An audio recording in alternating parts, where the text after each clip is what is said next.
بسم الله والحمد لله والصلاة والسلام على رسول الله وعلى آله وصحبه ومن والاه أما بعد. On commence le cours numéro 86 dans l'explication du livre Al-Furqan bayna awliya ar-Rahman wa awliya al-Shaytan avec les commentaires de Cheikh Salih Al-Fawzan hafidhahullah ta'ala. Donc on continue à partir de l'endroit où c'est arrêté. Et donc le passage qu'on est en train d'expliquer maintenant, ou bien qu'on est en train de traverser dans le livre de Cheikh Ibn Taymiyyah, Cheikh al-Islam, c'est un passage qui est un peu plus compliqué que le reste du livre, parce que dans cette partie il explique beaucoup des termes qui sont mentionnés par les soufis, par les gens de Wahdat al-Wujud, et il explique leurs termes philosophiques.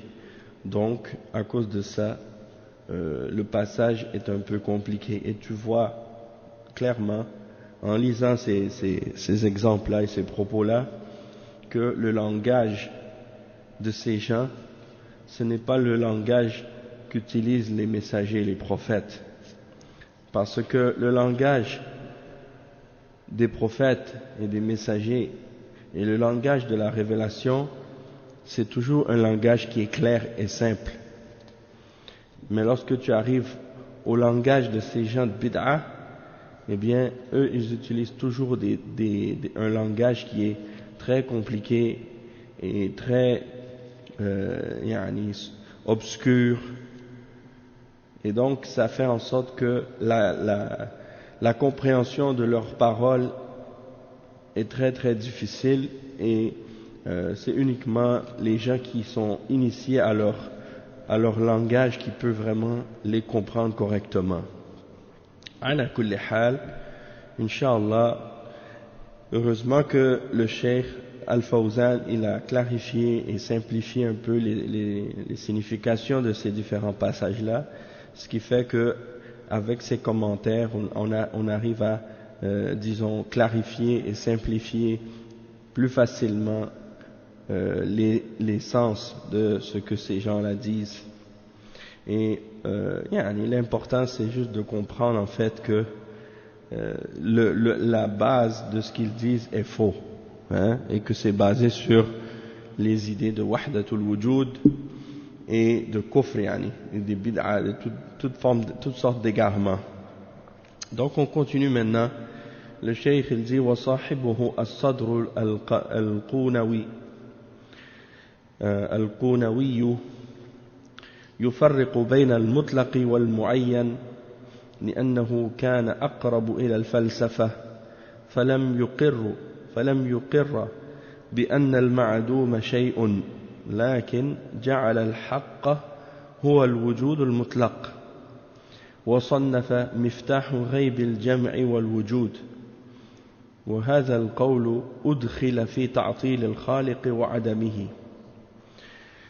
Donc ici, Cheikh al-Islam Ibn Taymiyyah, il parle d'un autre individu qui était proche de celui dont on a parlé, c'était At-Tilmisani, et également Ibn Arabi. Donc il fait partie de celui dont il parle, As-Sadr al-Qunawi, il fait partie des élèves de Ibn Arabi, et c'est en réalité lui qui était le cheikh de At-Tilmisani. Donc ça nous donne déjà une idée de cette brochette d'égarés, Allah al-Musta'an. Donc son nom c'est Sadruddin Muhammad ibn Ishaq ibn Muhammad al-Qunawi al-Rumi, et c'était un des grands élèves de Ibn Arabi et un des shuyukh parmi les grands shuyukh de Al-Ittihadiyya, ceux qui appelaient à l'unicité de la création avec Allah. Et c'était le cheikh de At-Tilmisani, et ce Al-Qunawi il est mort en 673. Al-Qunawi, il est mort en 673. Donc, qu'est-ce qu'il fait? Il dit, Cheikh Ibn Taymiyyah, que lui, il distinguait entre Al-Mutlaq ou Al-Mu'ayyan, entre l'absolu et le spécifique, ou le général et le spécifique. Il dit parce qu'il était plus proche de la philosophie, et il n'acceptait pas, contrairement à Ibn Arabi, que le néant était une chose, parce qu'il disait que la vérité était l'existence absolue. Donc le néant, c'est ce qui n'existe pas. Donc lui, il considérait que la vérité, c'est-à-dire Allah, c'était la vérité, c'était l'existence absolue. Et il a écrit un livre sur ce sujet qui s'intitule Miftahu Ghayb al-Jam'i wal-Wujud. Et cette parole qu'il a ramenée a été entrée elle aussi dans les exemples de paroles de kufr, de la négation du Créateur, hein, c'est-à-dire que cette parole elle est équivalente, elle équivaut à nier l'existence du Créateur, à nier l'existence d'Allah subhanahu wa ta'ala. C'est des paroles d'athéisme en fait, hein, c'est des propos qui équivaut à nier l'existence d'Allah subhanahu wa ta'ala. Tous ces propos-là, les propos de Ibn Arabi, les propos de Tilmisani, Al-Qunawi, tous ces gens-là sont des gens, lorsque tu regardes leurs paroles, tu constates à la fin que c'est des paroles qui équivaut à l'athéisme. Hein? Et c'est comme par exemple le fait de dire que tout ce qui existe c'est Allah et qu'il n'y a pas de distinction entre le créateur et la créature, eh bien ça équivaut à nier l'existence distincte du créateur. Et donc elle rejoint en réalité l'opinion des matérialistes et des athées qui disent que il n'y a rien d'autre qui existe que la matière, hein, et tout ce qui est en dehors de la matière ça n'existe pas, hein, puisque les gens de Wahdatul Wujud, qu'est-ce qu'ils disent? Ils disent il n'y a rien qui existe excepté Allah, et tout ce qui existe dans la matière c'est Allah. Donc les deux paroles s'équivalent en réalité, hein. Les deux peuvent être utilisés dans le même sens, peuvent être utilisés pour justifier et défendre l'athéisme ou le fait que Allah n'existe pas. Allah musta'an. Ensuite le cheikh il dit فإن المطلق بشرط الإطلاق هو الكلي العقلي ولا يكون. J'ai oublié de lire les explications de Cheikh Al-Fawzan. Il dit à propos de As-Sadr al-Qunawi, il dit كل موجود لا بد مقيد وهم يقولون لا وجود مطلق ليس مقيدا وهذا لا يوجد في الخارج وإنما في الذهن تصور الذهن فقط. C'est-à-dire que le cheikh il explique que toute existence, toute chose qui existe, il faut qu'elle soit restreinte d'une façon quelconque, c'est-à-dire il faut qu'elle possède des attributs, il faut qu'elle possède des caractéristiques, hein? Mais eux ils disent non, c'est une existence absolue qui n'est pas restreinte, c'est-à-dire qui n'a aucun attribut, et n'importe quoi qui n'a pas d'attribut ça ne peut pas exister excepté dans l'imagination, excepté dans l'esprit, d'accord? Donc ça c'est des choses qu'il faut comprendre, que les idées dont ils parlent eux c'est des choses qui ne sont pas réelles, c'est des choses seulement qui existent dans la tête, dans notre esprit seulement, qui peuvent seulement exister dans notre esprit. Après il dit le cheikh وتعطيل الخالق يعني نفي الخالق يقولون لا يوجد خالق ومخلوق كل الكون هذا هو الخالق وهو الله. Donc c'est ça que j'expliquais tout à l'heure quand je disais que ces gens-là, leur parole équivaut à la négation de l'existence d'Allah, hein? Et eux ils utilisent l'expression ta'til al-khaliq. Qu'est-ce qu'il veut dire par le ta'til du khaliq? c'est-à-dire la négation du créateur. Et ils disent qu'il n'y a pas de créateur, il n'y a pas de créature, toute la création c'est le créateur, c'est-à-dire c'est Allah. Donc ça équivaut au kufr, à l'athéisme. Si vous voyez par exemple les bouddhistes, eux ils ne croient pas en l'existence d'un créateur. Ils disent l'univers est éternel et il a toujours existé et elle se transforme et le but de l'homme pour eux c'est de redevenir un avec l'esprit universel de l'univers, c'est-à-dire de redevenir un avec la création. Et pour eux, il n'y a pas donc pour eux, c'est-à-dire il n'y a rien qui existe excepté la création, l'univers. Et les soufis, ils prennent cette parole-là, puis ils disent il n'y a rien qui existe excepté Allah. Et tout l'univers, c'est Allah. Donc c'est comme si ils prennent la même idée que ces gens-là, sauf que au lieu de l'appeler l'esprit universel ou l'univers ou la création, ils l'appellent Allah. Puis ils disent que cette création-là, c'est Allah finalement, donc il n'y a pas de différence entre créateur et créature. Donc c'est des paroles de kufr. Après le cheikh il dit فإن المطلق بشرط الإطلاق هو الكلي العقلي لا يوجد إلا في الأذهان ولا في الأعيان. السلام عليكم. والمطلق لا بشرط وهو الكلي الطبيعي وإن قيل إنه موجود في الخارج فلا يوجد في الخارج إلا معينا وهو جزء من المعين عند من يقول بثبوته في الخارج فيلزم أن يكون وجود الرب إما منتفيا في الخارج وإما أن يكون جزءا من وجود المخلوقات وإما أن يكون عين وجود المخلوقات وهل يخلق الجزء الكل أم يخلق الشيء نفسه أم العدم يخلق الوجود أو يكون بعض الشيء خالقا لجميعه وهؤلاء يفرون من لفظ الحلول لأنه يقتضي حالا ومحلا. Donc ici ce passage c'est un exemple des propos philosophiques dont je parlais. Al-mutlaq bi shart al-itlaq, c'est de qu'est-ce qu'on vient de parler tout à l'heure, c'est-à-dire une chose qui existe mais qui n'a aucun attribut, aucune caractéristique. Et ça, c'est une entité qui existe uniquement, une chose qui existe uniquement dans notre esprit et dans notre tête. Elle ne peut pas exister dans la réalité.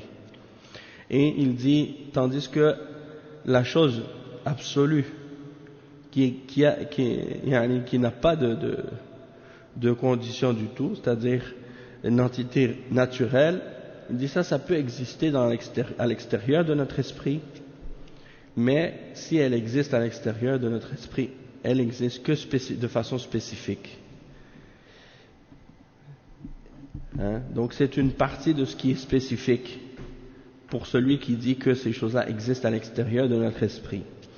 Et donc ça implique que l'existence du Seigneur, selon ces deux propos-là ou ces deux idées-là, serait soit inexistante à l'extérieur de notre esprit, ou soit elle serait une partie de l'existence des créatures, ou bien soit qu'elle serait elle-même l'existence des créatures, c'est-à-dire l'existence du Seigneur serait elle-même l'existence des créatures. Et là, il pose des questions, il dit, et est-ce que une partie peut créer son tout? Est-ce qu'une partie peut créer son tout? Ou bien est-ce qu'une chose se crée elle-même? Ou bien est-ce que le néant peut créer l'existence? Ou bien est-ce qu'une partie peut créer son complet, ou va créer son reste, son restant, ou l'autre? En tout cas, tout ça c'est des questionnements qui ont toutes des réponses évidentes. Et il dit et ceux-là ils s'enfuient de l'expression hulul, ils n'aiment pas l'expression hulul, C'est-à-dire les gens de Wahdatul Wujud, ils n'aiment pas le terme de Al-Hulul. Pourquoi? Parce que ça implique qu'il y a une chose qui rentre dans l'autre, ou une chose qui est mélangée à l'autre. Et eux, ils n'aiment pas ça. Pourquoi? Parce que pour eux, il n'y a pas un ou l'autre. Le tout est un. Hein?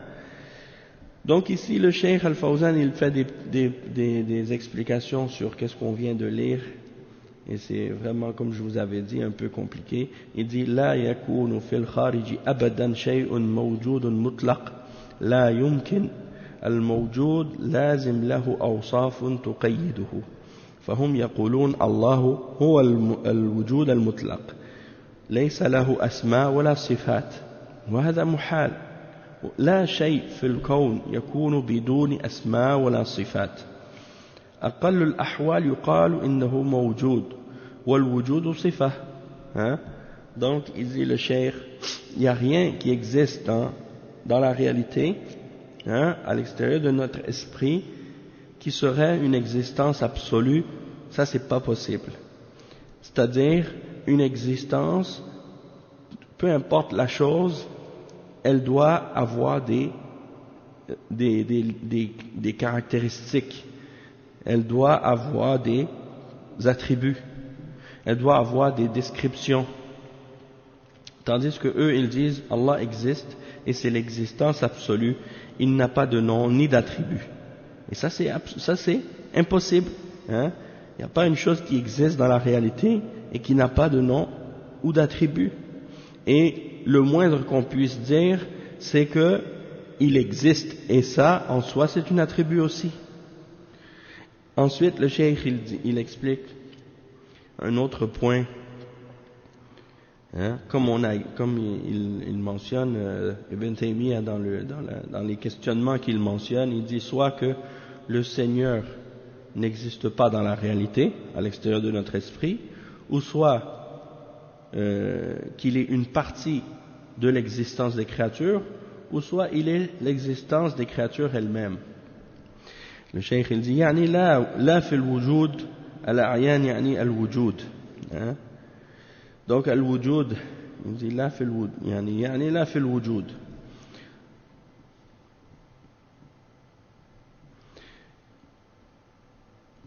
D'accord. وكل هذه الأقوال محالة باطلة لكنها تلزم على قولهم. Donc il dit toutes les propos et les questionnements qu'on a mentionnés, c'est toutes des paroles et des propos qui sont faux, et qui sont impliqués par ce qu'ils disent en réalité. Et en ce qui concerne la parole qu'ils ont dit à propos de Al-Hulul, il dit لا يقولون بالحلول الحلولية يقولون هناك خالق ومخلوق ولكن الخالق حال في المخلوق وداخل في المخلوق أما أهل وحدة الوجود فيقولون لا ليس هناك حال ومحل لأن هذا تفريق وهم أغرقوا في الضلال من الحلولية مع كفر الحلولية. Donc ici Cheikh Al-Fawzan il explique qu'est-ce que je disais à la fin de ce passage. Ils disent, eux, ils n'acceptent pas al-hulul. Comme on avait expliqué l'idée des hululiyya, ils pensent que Allah subhanahu wa ta'ala entre en certaines de ses créatures, ou dans ses créatures. Et donc ici, le cheikh, il dit que eux, les gens de Wahdatul Wujud, ils rejettent cette idée-là, et ils disent qu'il y a un créateur et une créature. Al-hululiyya, ils disent qu'il y a un créateur et une créature. Donc c'est pour ça que les gens de Wahdatul Wujud, ils sont pas d'accord. Parce que eux ils disent non, il n'y a pas de créateur, il n'y a pas de créature, tout est Allah.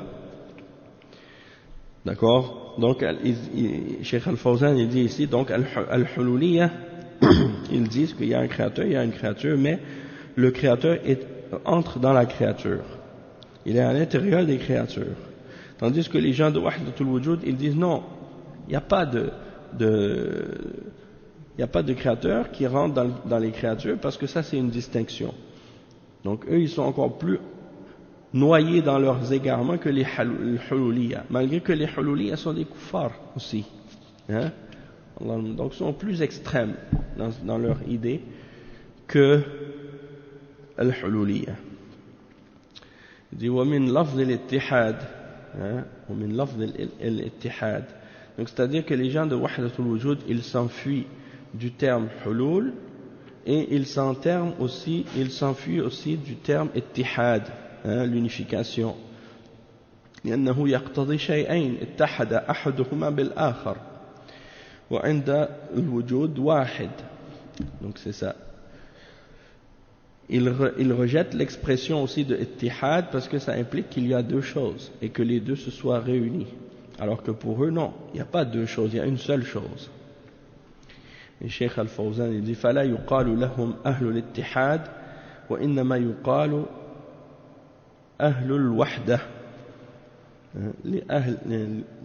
لا أهل الاتحاد لأن الاتحاد معناه أن يكون الشيئان اتحدا واختلطا وهم لا يرون ذلك.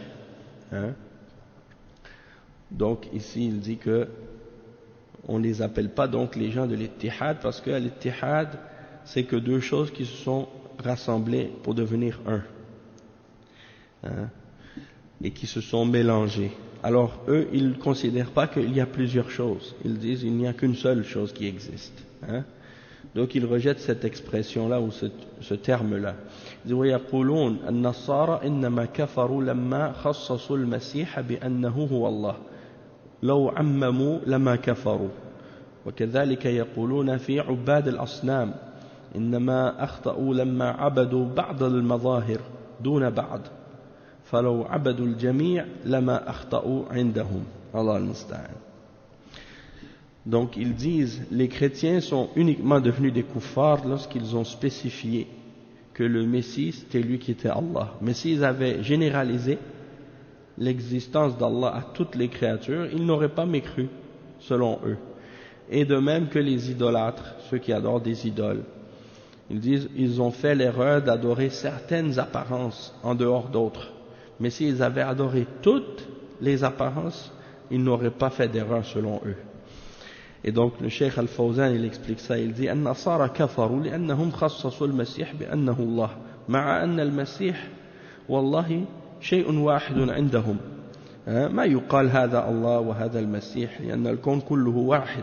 ويقولون فرعون إنما كفر لأنه قال أنا ربكم الأعلى مع أن الكون كله هو الرب فهو خص نفسه. وإنما كفر عباد الأصنام لأنهم فرقوا وقالوا إن الأصنام أرباب وإنما عداها عبيد فهم ضلوا في هذا الباب. Donc ça c'est la parole des soufiyas, هذا قول الصوفية الله المستعان صوفية وحدة الوجود كابن عربي كابن عربي. Donc ils disent les chrétiens ils ont seulement mécru parce qu'ils ont spécifié Jésus comme étant Allah seulement, alors qu'en réalité pour eux Allah c'est une chose et le Messie c'est la même chose. Donc pour eux Allah et le Messie c'est un. Et donc tu ne dois pas dire ça c'est Allah et ça c'est le Messie, mais tu dois dire l'univers tout entier est un. De même que Pharaon pour eux il a seulement mécru parce qu'il a dit je suis votre Seigneur le Très-Haut, alors que pour eux l'univers entier c'est le Seigneur. Donc il a seulement mécru parce qu'il s'est spécifié lui-même. Ou ceux qui ont adoré les idoles par exemple, ils disent ils ont mécru uniquement parce qu'ils ont distingué entre le Seigneur et les idoles. Ils ont considéré que les idoles sont des seigneurs et que tout ce qui est en dehors des idoles sont des serviteurs et des esclaves. Donc ils ont dévié par rapport à ça du fait qu'ils ont fait une distinction. Donc, vous voyez à quel point leur kufr est grave, ces gens-là. Et comment ils justifient le shirk. Et ensuite, le cheikh il dit وكذلك يقول donc ça on l'explique ولو عبدوا الكون كله ما أخطأوا لأن هذا عبد لكن إذا عبدوا الأصنام هذه بعض من الكون فيكونون بعض وهذا شرك عندهم الله المستعان. Donc ils disent s'ils avaient adoré tout l'univers entier alors là ils n'auraient pas fait l'erreur, mais du moment qu'ils ont adoré les idoles et ça c'est une partie de l'univers ou une partie de l'existence, donc par rapport à ça ils ont fait une distinction, et donc ils ont commis le shirk par rapport à ça selon eux. Et le cheikh il dit والعارف الشيخ ابن تيمية il dit والعارف المحقق عندهم لا يضره عبادة الأصنام وهذا مع ما فيه من الكفر العظيم ففيه ما يلزمهم دائما من التناقض لأنه يقال لهم فمن المخطئ لكنهم يقولون إن الرب هو الموصوف بجميع النقائص التي يوصف بها المخلوق ويقولون إن المخلوقات توصف بجميع الكمالات التي يوصف بها الخالق الله المستعان. Donc il dit le cheikh ici que parmi ces soufis, il y en a qui disent que d'adorer les idoles c'est pas grave, ça ne fait aucun tort. Allah al-Musta'an. Et il y a dans ça du kufr immense, un kufr immense. Et cette parole de leur part, ça implique toujours la contradiction. Parce qu'on pourrait leur dire dans ce cas-là, si vous dites que c'est une erreur, qui a fait l'erreur? Parce que vous dites que le Seigneur, il a toutes les imperfections et les défauts des créatures. Et ils disent également que les créatures peuvent être décrites par toutes les perfections par lesquelles on peut décrire le Créateur. Donc le Cheikh Al-Fawzan, il fait le commentaire sur ce passage-là. Ils disent que ça signifie que يعني لا يضر عبادة الأصنام لأنه ما عبدوا إلا الله حتى لو عبدوا الكلب والخنزير يقولون هذا ما عبد إلا الله لأن هذه مظاهر لله عز وجل أعوذ بالله. هذا كلامهم يعني كلام الصوفية. Ils disent que ça ne dérange pas si tu adores les idoles parce que pour eux c'est tout ce qui existe c'est Allah. Donc même s'ils adoraient un chien ou un porc, comme les hindous par exemple, tu trouves en Inde par exemple des gens qui adorent des rats, qui adorent des singes, qui adorent des vaches, qui adorent des éléphants, qui adorent toutes sortes de créatures. Donc il dit même s'ils adoraient le chien ou le porc, ils disent ça, ils disent ils n'ont adoré que Allah parce que ça c'est des apparences, des manifestations d'Allah. Donc ils disent dans ce cas-là c'est pas du shirk. A'udhu billah. Donc vous voyez comment à partir de cette parole de Wahdatul Wujud ils arrivent à justifier toutes les formes de shirk qui existent sur terre et essayer de faire croire aux gens que ces formes de shirk là sont acceptables et sont valables, sont correctes et que c'est pas du shirk pour eux. A'udhu billah. Après il dit le cheikh il dit لا فرق بين الخالق والمخلوق فالمخلوق مع نقائصه وما فيه من العيوب يقولون هو الله جل الله عن ذلك. Et donc ils disent que tous les défauts et les imperfections on peut décrire Allah par les défauts des créatures parce que Allah, il n'y a pas de différence entre le créateur et la créature parce que tout est Allah selon eux. Donc ils disent, il n'y a pas de différence entre le créateur et la créature, donc la créature avec tous ses défauts et tout ce qu'elle a comme imperfection, on peut dire c'est Allah malgré tout. Que Allah soit exalté de ça. Et il dit, donc il dit tu peux également décrire toutes les créatures avec les perfections par lesquels on décrit Allah. Il dit pourquoi? Parce que pour eux il n'y a pas de différence.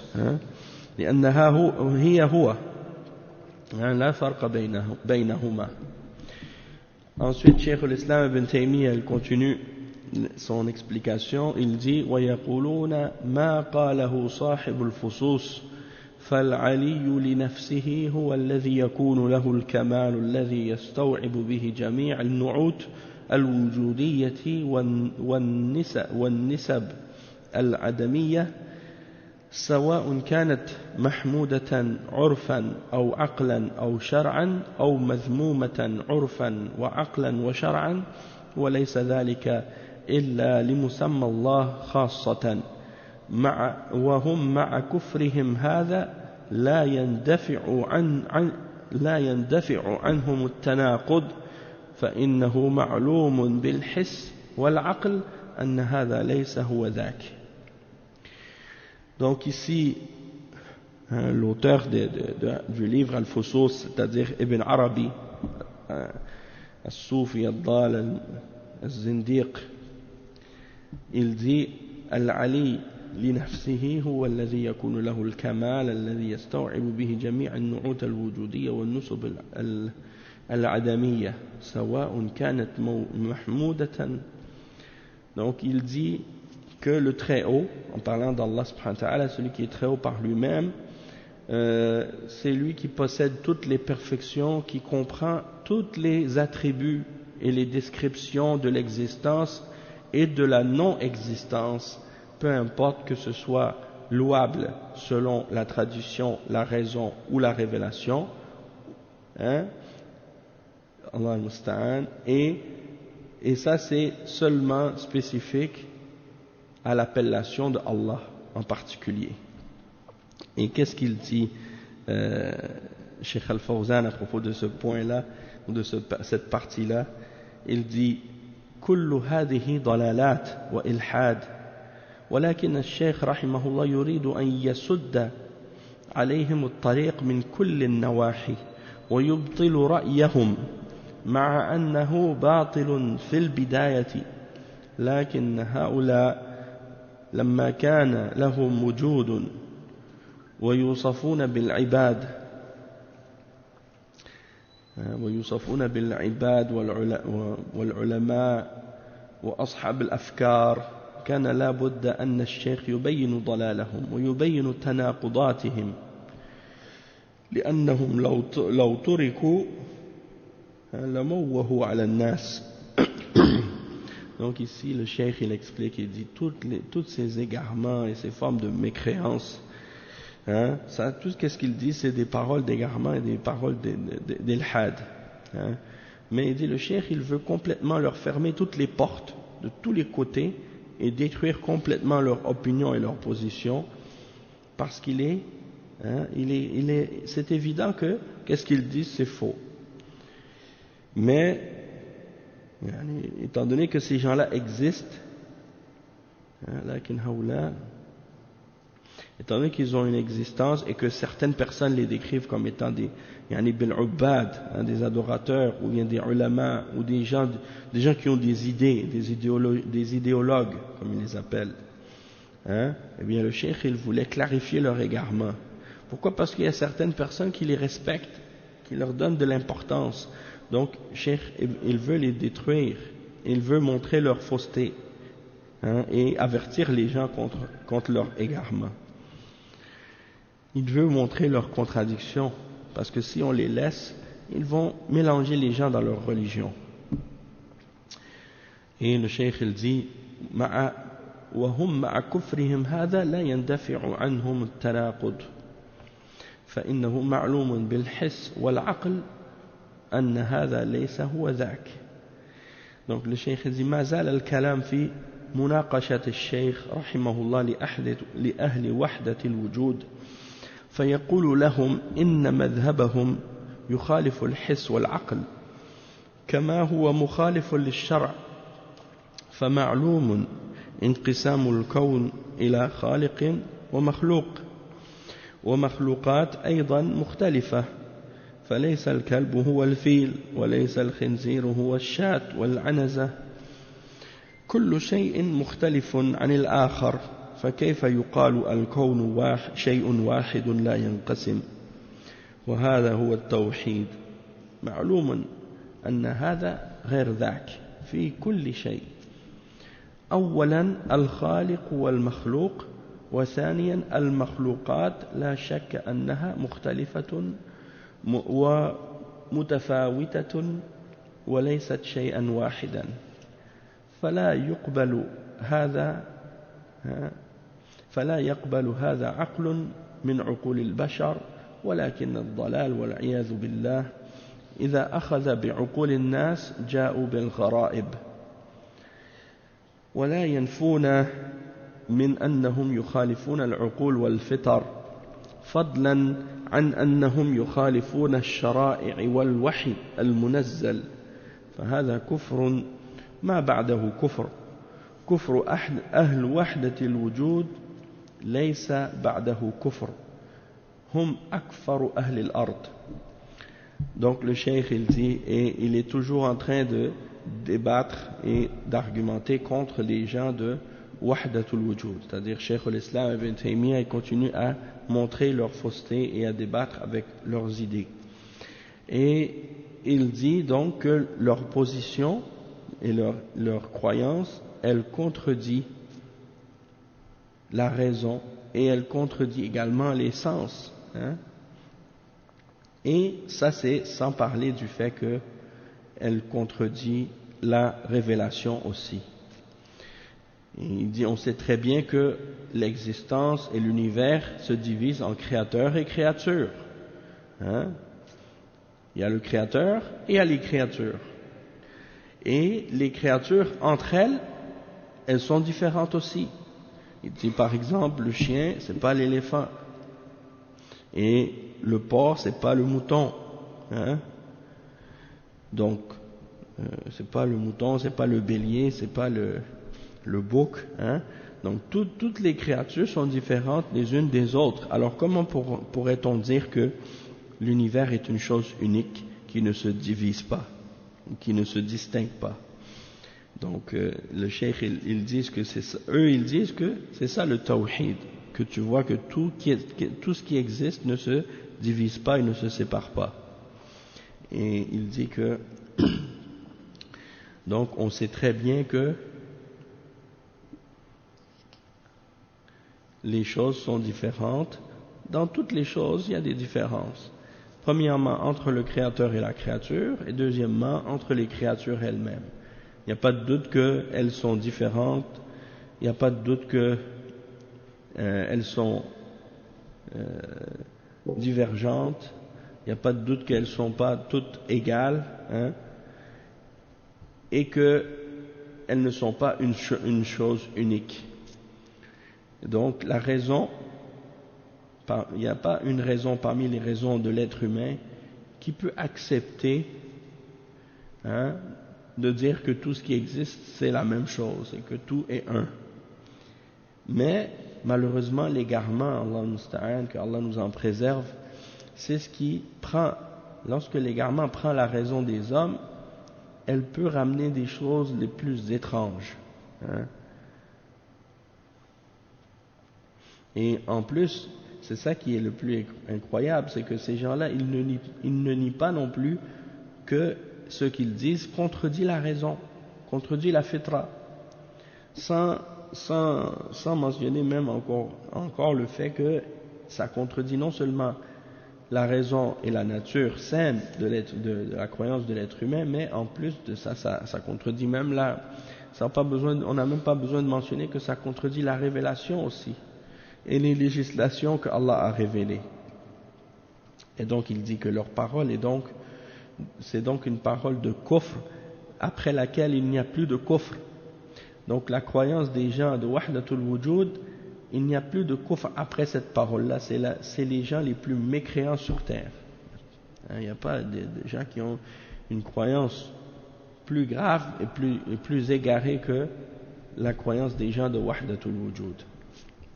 Et les résultats et la conséquence de leur croyance, c'est la pire.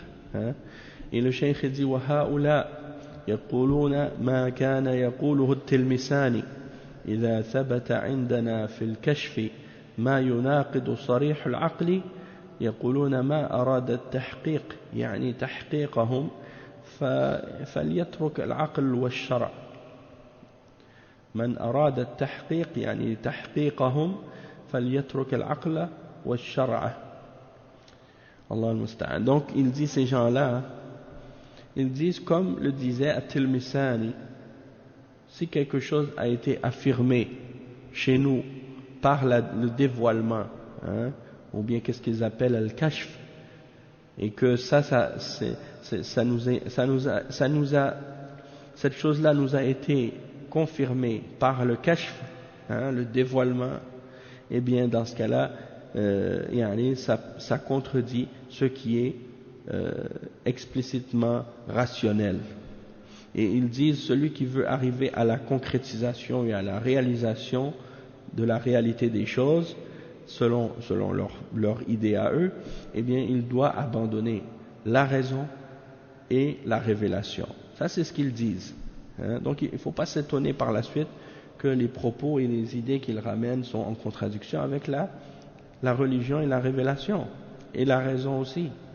Donc il dit, Cheikh Al-Fawzan, pour commenter sur ce point-là, ou cette phrase-là, il dit هم يقولون ما علينا من العقل نحن ثبت عندنا بالكشف الذي دلهم على هذه الأمور كشفهم اكتشافهم الأشياء ويظنون أنهم اختصوا بكشف لم يكتشفه غيرهم فهم لا يبالون بالعقول ويقولون نحن نعتمد على ما كشف لنا من الأسرار وهل الإنسان في غنية عن العقل هل الإنسان في غنية عن العقل وهل الإنسان في غنية عن الشرع هذا جهل ليس في غنية عن الشرع مهما أوتي من الذكاء ومن الفطنة ومن إلى آخره فإنه لا يستغني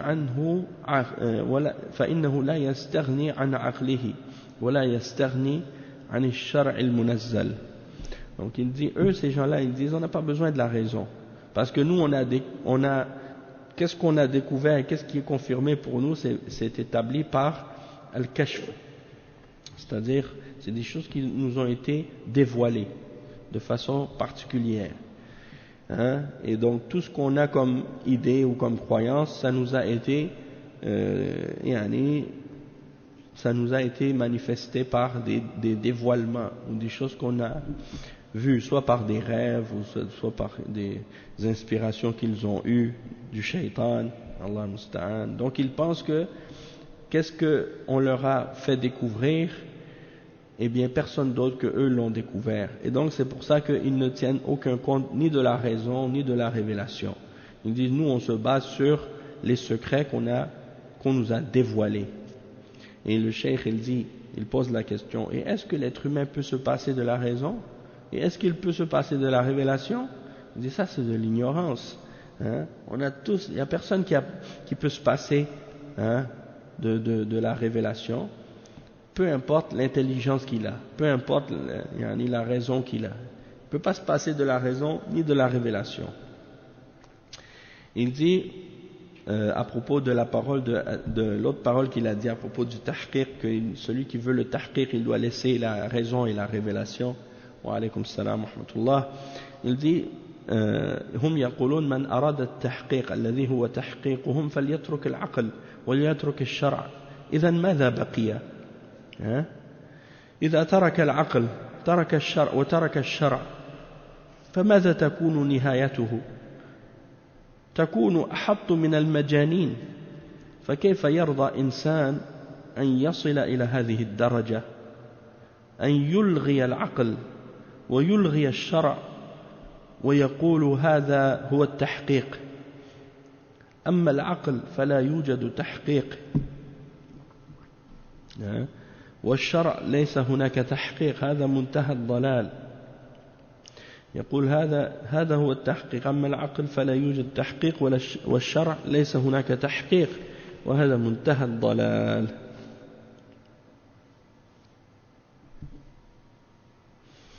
Donc le cheikh il explique, il dit donc que ces gens-là ils disent que celui qui veut arriver à la réalité des choses, leur réalité à eux, eh bien il doit abandonner la raison et abandonner la révélation.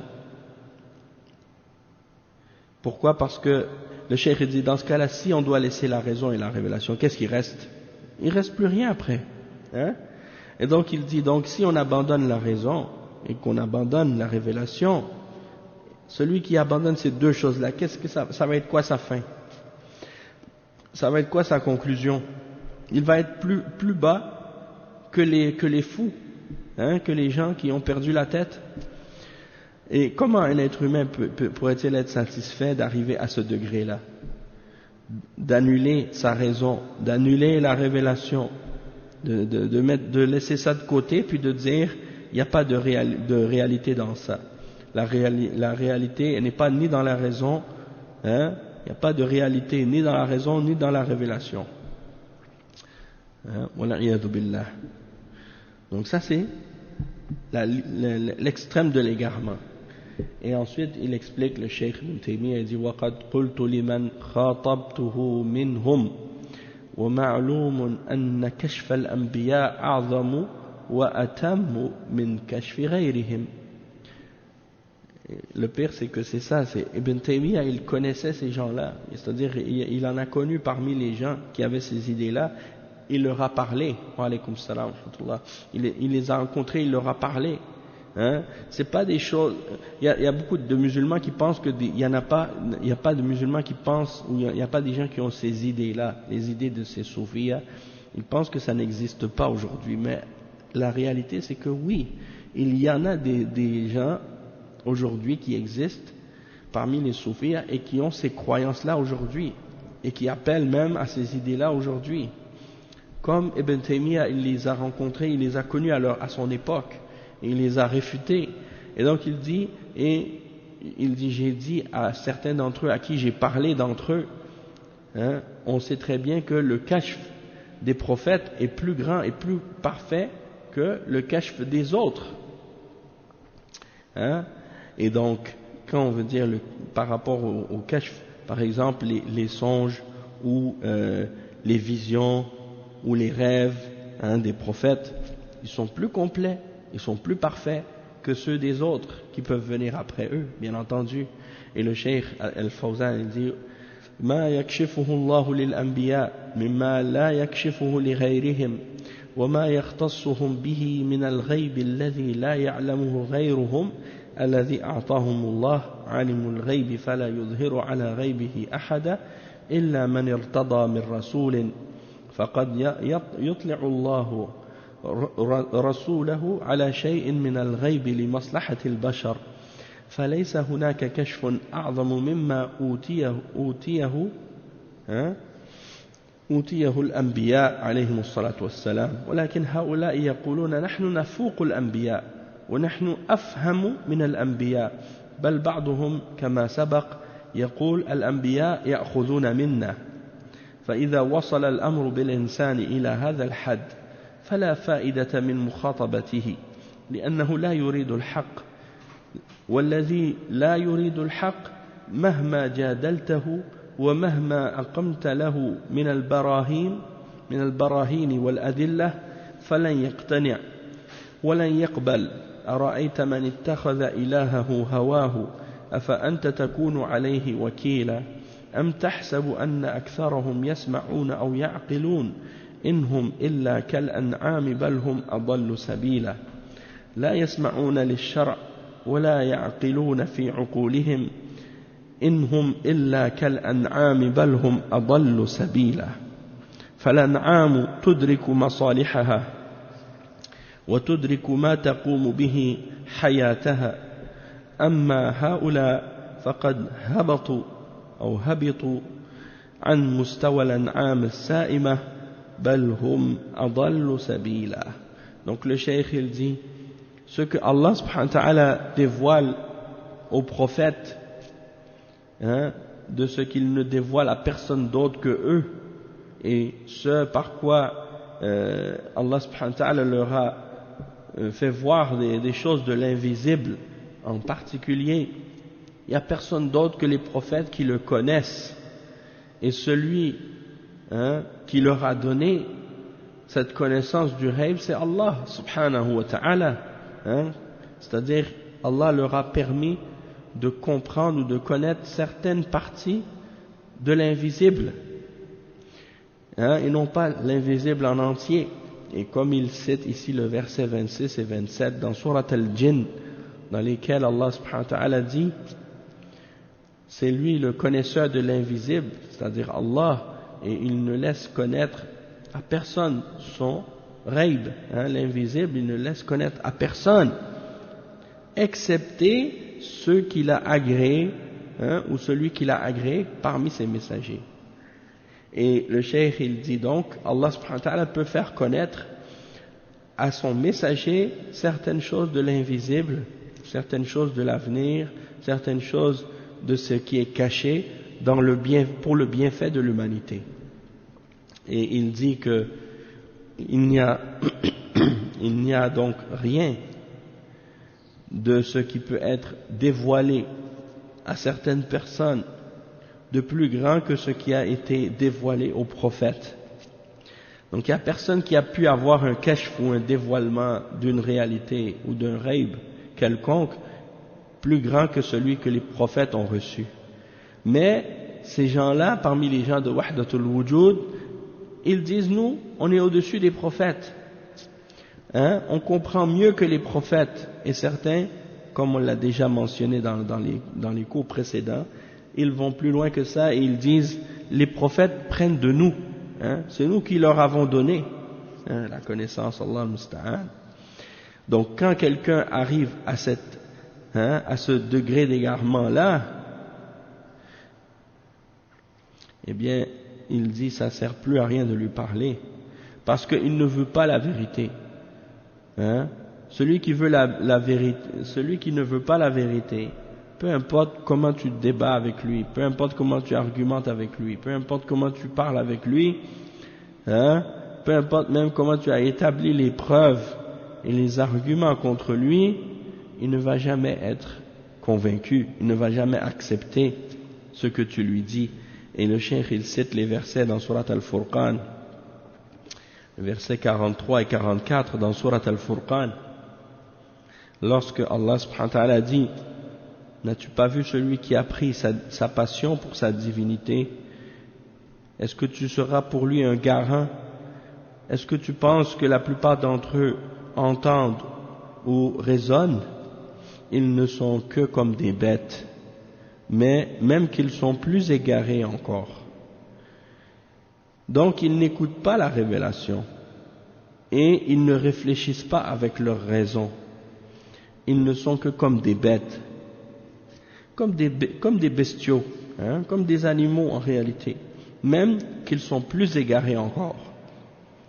Parce que les raisons, il dit parce que les animaux et les bêtes et les bestiaux, eh bien ils connaissent leur bien, où est-ce qu'il est, ils connaissent leur bien, ils savent où est le bien pour eux, et ils font qu'est-ce qui est selon les choses qui sont bonnes pour leur vie, des choses de ce genre, tandis que ceux-là, avec la raison que Allah leur a donnée, qu'ils ont choisi de nier ou de rejeter, ils sont descendus au degré qui est plus bas que celui des animaux, Allah musta'an. Et Allah dit balhum adallu sabila, ils sont bien plus égarés encore que les animaux, Allah musta'an. Il dit wa khabaruhum asdaqu min khabari ghayrihim. والأنبياء صلوات الله وسلامه عليهم يخبرون بما تعجز عقول الناس عن معرفته لا بما يعرف الناس بعقولهم أنه ممتنع. Donc le cheikh il explique que il dit, Cheikh Ibn Taymiyyah, il dit que l'information donc comme il a dit, le kashf des prophètes, il est plus complet et parfait que le kashf de quiconque en dehors. Les dévoilements et les informations et les connaissances de l'invisible que les prophètes connaissent, c'est ce que Allah leur a dévoilé, et c'est le plus complet et le plus parfait.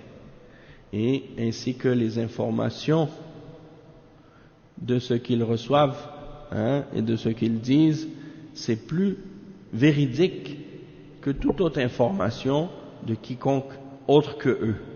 De même que les prophètes, paix et bénédiction d'Allah sur eux, ils informent les gens de ce que la raison des hommes est incapable de connaître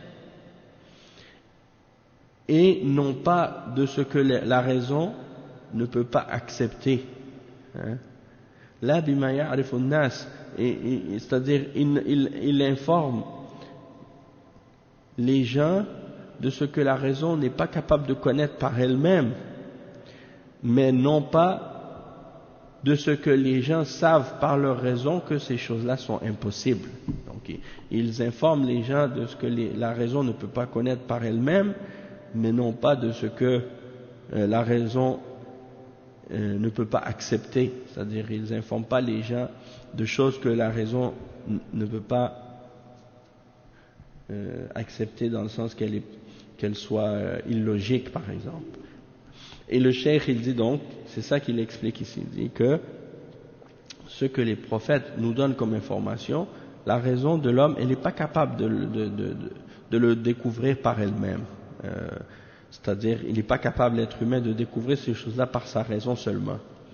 Mais, en même temps, elle n'est pas capable elle ne peut pas renier ou elle ne peut pas prétendre que ce que les prophètes nous ont transmis, c'est quelque chose que la raison est incapable de comprendre.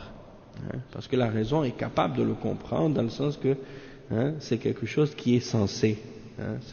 Qu'est-ce que les prophètes enseignent? C'est des choses qui sont censées, et que les êtres humains savent que ça fait un sens, que ça a un sens et que c'est raisonnable. Le cheikh il dit لأن الأنبياء, Cheikh Al-Fawzan il explique le point, لأن الأنبياء لا يأتون بشيء من عندهم أو يعتمدون على عقولهم ومداركهم، وإنما الأنبياء يتلقون عن الله سبحانه وتعالى وحيه وأمره ونهيه، فهم أعظم الخلق علما وأعظمهم كشفا وأعظمهم عقولا، وما جاءوا بهذا الذي جاء به أهل وحدة الوجود. Donc, le cheikh dit donc les prophètes, ils ne ramènent rien d'eux-mêmes, ils ne se basent pas sur leur propre raison et leur propre compréhension. Les prophètes, ils transmettent ce que Allah leur a donné comme révélation ou comme commandement ou comme interdiction. Donc ils sont les plus importantes et les plus grandes créatures, les créatures les plus grandes dans leur science, les créatures les plus importantes dans les informations que Allah leur a dévoilées, et les plus importantes également en raison et en intelligence. Et il dit, ils n'ont ramené cela, il dit le cheikh, ils n'ont pas ramené rien de ce que les gens de Wahdatul Wujud ont ramené, par exemple, comme idée. Donc si ce que les gens de Wahdatul Wujud enseignaient était vrai, eh bien on aurait trouvé des traces de ça ou des choses qui ont rapport avec ça dans les paroles des prophètes. Mais au contraire, on ne trouve rien de ça dans les propos des prophètes. Et le cheikh il dit, Al-Anbiya, Cheikh Al-Fawzan, il dit, Al-Anbiya يأتون بما يحير العقول ولا يأتون بما يخالف العقول السليمة. وليس للشيخ ولهذا للشيخ كتاب من أعظم كتبه فيه موافقة العقل للشرع، فقال العقل الصريح لا يخالف النقل الصحيح. العقول الصريح أو العقل الصريح السليم لا يخالف النقل الصحيح، فإن اختلف العقل والنقل فلا بد إما أن النقل غير صحيح وإما أن العقل غير صريح. هذه قاعدة. فالأنبياء ما جاءوا بما يخالف العقول، قد جاءوا بما تعجز عنه العقول ولا تدركه العقول، أما أن يأتوا بشيء يخالف العقول السليمة فهذا لن يكون أبدا. Donc le cheikh il explique ici que les prophètes ils ramènent ce que la raison est incapable de ramener, mais ils ne ramènent pas ce qui contredit la raison qui est saine. Et c'est pour cette raison-là que le cheikh Ibn Taymiyyah, un de ses plus grands livres qu'il a écrit, s'intitule L'accord entre la raison et la révélation. Et il dit dedans une règle qui est extrêmement importante, et cette règle c'est que la raison saine, la raison qui est explicite ne contredit pas la révélation qui est authentique. La raison qui est explicite et qui est claire, elle ne contredit pas la révélation qui est authentique. Donc la raison qui est saine et qui est explicite et claire, elle ne va pas contredire le texte de la révélation qui est authentique. Et s'il y a une divergence quelconque entre la raison et la révélation, eh bien c'est soit que le texte de la révélation il n'est pas authentique, ou soit que la raison n'est pas claire ou explicite. C'est un raisonnement qui est incorrect. Donc soit que si on trouve une contradiction quelconque entre la raison et la révélation, c'est soit que le texte de la révélation n'est pas authentique, ou que la raison, le raisonnement est incorrect. Et ça, c'est une règle. Et les prophètes, ils n'ont pas ramené ce qui contredit la raison, mais ils ont ramené des choses que la raison est incapable de connaître par elle-même, et incapable de comprendre par elle-même. Elle a besoin de la révélation pour le connaître. Il dit, mais de ramener quelque chose, l'idée que la révélation ramènerait quelque chose qui serait en contradiction avec la raison qui est saine, il dit ça c'est impossible, ça n'arrivera jamais, ce n'est jamais arrivé et ça n'arrivera jamais. Le cheikh il dit ensuite, فيخبر بمحارات العقول لا بمحالات العقول ويمتنع أن يكون في إخبار الرسول ما يناقض صريح العقول ويمتنع أن يتعارض دليلان قطعيان سواء كان عقليين أو سمعيين أو كان أحدهما عقليا والآخر سمعيا. Donc le cheikh il continue à clarifier la règle qu'il a rapportée. Il dit donc que les prophètes, ils ramènent des choses que la raison est incapable de ramener par elle-même, ou de comprendre d'elle-même.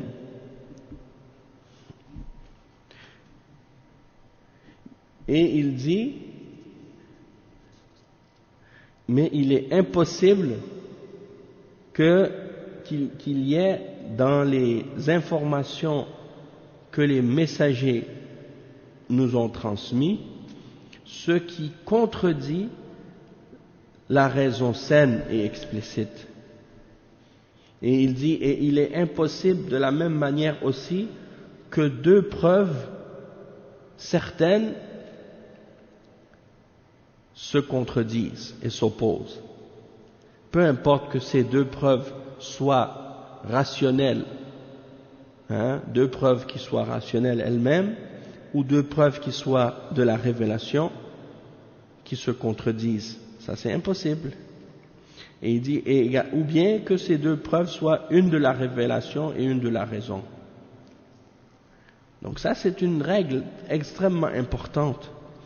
Il dit le cheikh ici que je vais le répéter encore la traduction parce que étant donné que j'ai fait des pauses, peut-être que certains n'ont pas suivi toute l'explication de la phrase. Donc le cheikh il dit que les prophètes ils nous expliquent ou ils nous donnent des informations de choses que la raison elle n'est pas capable de découvrir par elle-même ou de comprendre d'elle-même, mais c'est impossible que le messager nous donne des informations de choses qui sont en opposition ou en contradiction avec ce qui est la raison saine. Et il dit de la même manière aussi que deux preuves certaines ne peuvent pas s'opposer et se contredire. Peu importe que ces deux preuves-là soient rationnelles, c'est-à-dire une preuve rationnelle avec une autre preuve rationnelle. Est-ce que ces deux preuves rationnelles-là peuvent se contredire? C'est pas possible. Si c'est le cas, Si deux preuves rationnelles et scientifiques s'opposent, ça veut dire qu'il y en a une des deux qui est incorrecte. Hein? Comme par exemple, si deux chercheurs ou deux scientifiques font une étude et que les deux, à la conclusion ou à la fin de leur recherche scientifique, arrivent à deux résultats contraires ou qui s'opposent. Est-ce que ça c'est possible, logiquement? C'est-à-dire, est-ce que ces deux résultats peuvent être vrais en même temps? Et la réponse à ça, c'est que non, c'est pas possible. Deux choses rationnelles peuvent pas être vraies en même temps si elles s'opposent et se contredisent, les deux. Donc il y en a une des deux qui est fausse. Ou bien les deux sont fausses, ou bien une des deux qui est fausse. Mais les deux ne peuvent pas être vraies en même temps, si elles se contredisent. Sinon, si c'était possible qu'il y ait des contradictions comme ça, eh bien dans ce cas-là, personne n'étudierait la science. On aurait abandonné depuis longtemps, s'il pouvait y avoir des contradictions de ce genre. Mais lorsque les scientifiques découvrent une contradiction dans la nature, par exemple, ou dans la création, ou dans les choses qu'ils étudient, eh bien, ils continuent la recherche jusqu'à ce qu'ils soient capables de répondre à cette contradiction-là, ou de clarifier cette contradiction-là pour l'éliminer. Eh bien, c'est la même chose aussi lorsqu'il y a deux preuves de la révélation qui s'opposent. S'il y a deux preuves qui sont dans la révélation qui s'opposent, ça c'est impossible. Donc ça veut dire qu'il y en a soit une des deux qui n'est pas authentique, ou bien que peut-être la compréhension qu'on a d'un de ces deux textes ou des deux textes, elle est incorrecte. Donc, ou il peut y avoir beaucoup d'explications à ça. Les ulama, ils ont parlé de ça dans les livres, et ils ont clarifié ce sujet. De même qu'il ne peut pas y avoir non plus de contradiction entre la raison saine et la révélation qui est saine et explicite et authentique. Donc ici le Cheikh Al-Fawzan il clarifie ça aussi, il commente chaque point. Donc que le fait que les prophètes ont amené des choses que la raison ne peut pas découvrir par elle-même, يعني ما يحيرها أمور الآخرة أمور لا تدركها العقول. Le Cheikh il dit les informations que les prophètes nous ont données, c'est des choses que la raison ne peut pas d'elle-même découvrir ou connaître. Et comme exemple qu'il a donné le Cheikh, les choses qui ont rapport avec l'au-delà. Qu'est-ce qui se passe après la mort? La raison ne peut pas comprendre ou connaître ces choses-là. Qu'est-ce qui se passe au jugement dernier? Qu'est-ce qui se passe dans la tombe? Qu'est-ce qui se passe à la résurrection? Qu'est-ce qui se passe le paradis, l'enfer, toutes ces choses-là, la raison ne peut pas le connaître la raison ne peut pas connaître ces choses-là d'elle-même. Elle a besoin de la révélation pour connaître ces choses-là. Et il dit, et en même temps, ce que les messagers ont ramené ne peuvent pas être en contradiction avec ce qui est explicitement rationnel et clairement rationnel. Et donc, quand Allah subhanahu wa ta'ala nous révèle des informations à propos de l'au-delà et qu'est-ce qui se passe après la mort, il n'y a personne qui peut prétendre ou dire que ce que les messagers ont rapporté à ce sujet-là contredit la raison. Contredit la raison saine. Parce que il n'y a rien dans ce qu'ils ont ramené les messagers à ce sujet-là qui soit contradictoire ou qui est contradictoire avec la raison. Et il dit de la même manière que c'est pas possible que il dit wala ya'tuna bi shay'in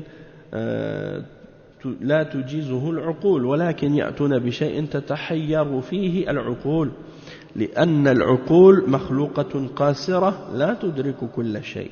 Donc il dit donc les prophètes ils ne ramènent pas des choses que la raison est incapable d'accepter, mais elle ramène des choses qu'elle peut concevoir, mais qu'elle ne peut pas découvrir par elle-même et qui sont parfois des choses étonnantes, qui sont parfois des choses étonnantes et surprenantes pour la raison. Pourquoi? Parce que la raison de l'être humain, elle est créée et donc elle est limitée. et elle ne peut pas donc tout comprendre. Alors il y a des limites à ce que l'être humain, par sa raison, est capable de concevoir. Et c'est pour ça que les informations qui nous sont venues de la part des messagers au sujet des choses de l'invisible et du ghaib et des choses de ce genre, on est capable de l'accepter rationnellement. Mais parfois on peut avoir de la difficulté à l'imaginer ou bien à savoir comment ça peut être dans sa réalité, parce que c'est des choses qui nous dépassent. وهذا معنى القاعدة, il dit par rapport à la règle qu'on a mentionnée, il dit هذا معنى القاعدة موافقة العقل الصريح للنقل الصحيح لا يختلفان أبدا لا يتعارض دليلان صحيحان أبدا الأدلة الصحيحة لا تتعارض لكن العقل قد يعجز عن التوفيق بينها وهي في نفس الأمر لا تتعارض أبدا إذا كان أحد الدليلين غير قطعي وإنما هو ظني فإنه قد يتعارض أو يظهر تعارضه مع القطع وأما إذا كان الدليلان قطعيين عقليين أو شرعيين أما إذا كان الدليلان قطعيان شرعيان أو عقليان أو أحدهما عقلي والآخر شرعي فلن يتعارضا أبدا لأن الشرع تنزيل من حكيم حميد وهو الذي خلق العقول فلا يتعارض أبدا دليلان قطعيان أما إذا كان غير قطعيين قد يختلفان السمعي والمراد به الوحي. Donc le cheikh il explique ici, il dit que la règle c'est l'explication de ce que Ibn Taymiyyah a dit par rapport à l'accord qu'il y a entre la raison qui est explicite et la révélation qui est authentique, et que ces deux choses-là ne divergent pas. Donc il dit qu'il n'y a pas de contradiction possible entre deux preuves qui sont authentiques. Deux preuves authentiques ne pourront jamais s'opposer. Il dit que la preuve authentique, elle ne va pas être en opposition ou en contradiction, ni avec la raison, ni avec une autre preuve authentique. Peu importe que ou bien aussi deux preuves rationnelles ne peuvent pas s'opposer. Il dit, mais parfois, la raison ne sait pas comment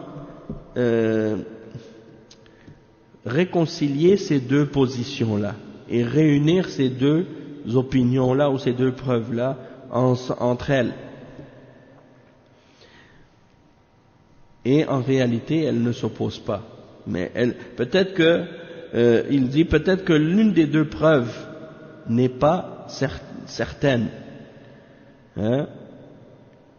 Une des deux n'est pas certaine. Comme on dit, il y a des preuves qui sont certaines et d'autres preuves qui sont des possibilités ou des suppositions. Et donc, il dit ici le cheikh que si une preuve est certaine et l'autre est pas certaine, c'est possible qu'il y ait une opposition, ou qu'on ait l'apparence d'une opposition.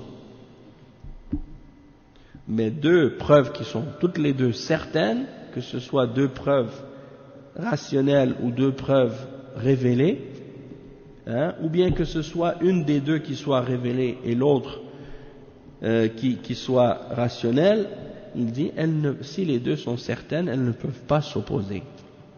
Il dit parce que la révélation, c'est quelque chose qui est descendu d'Allah, qui est venu d'Allah, le sage, le digne de louange. Et la raison, c'est lui qui l'a créée. C'est Allah subhanahu wa ta'ala qui a créé notre raison et qui a créé l'univers dans lequel on vit.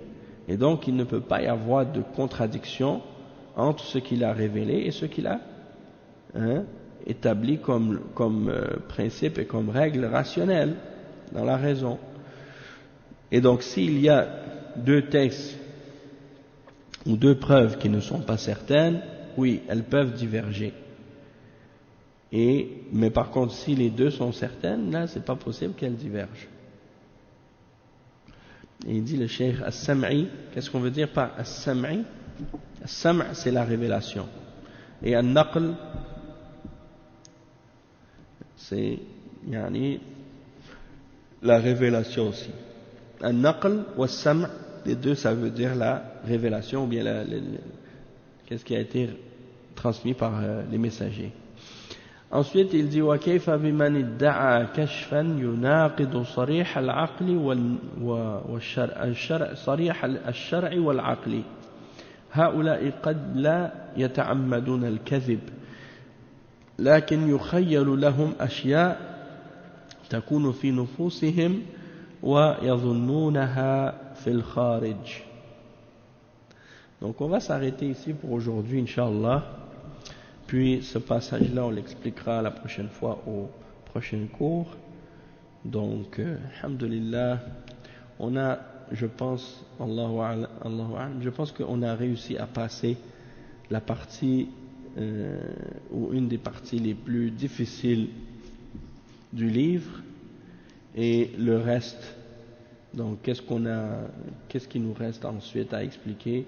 C'est le reste, on revient à des propos ou des choses qui sont plus claires, plus faciles à comprendre, parce qu'on a fini de mentionner les propos des philosophes et de ces gens bizarres, des gens, des hérétiques, des égarés qui croient en wahdatul wujud. Donc le reste, ça devrait être plus fluide, Inch'Allah. On va s'arrêter ici pour aujourd'hui. Subhanakallahumma wa bihamdik, ashhadu an la ilaha illa anta astaghfiruka wa atubu ilayk. Wa sallallahu wa sallam ala nabiyyina Muhammad wa ala alihi wa sahbihi ajma'in. Wassalamu alaykum wa rahmatullahi wa barakatuh.